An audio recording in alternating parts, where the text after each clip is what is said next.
nenda na haya mambo mawili. La kwanza, ukifanikiwa usijivune, mpe Mungu utukufu.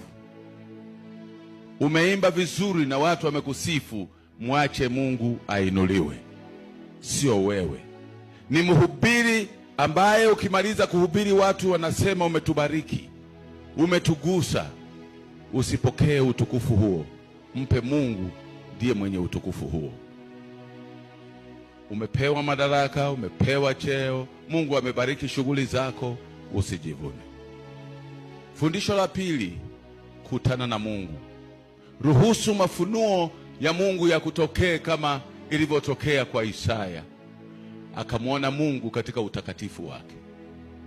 Alipokuwa hekaluni, hekalu, tukufu wa hekalu la dunia ukaungana na hekalu la mbinguni. Akamwona yeye aliye mtakatifu. Badala ya kusema ole wako, akasema ole wangu.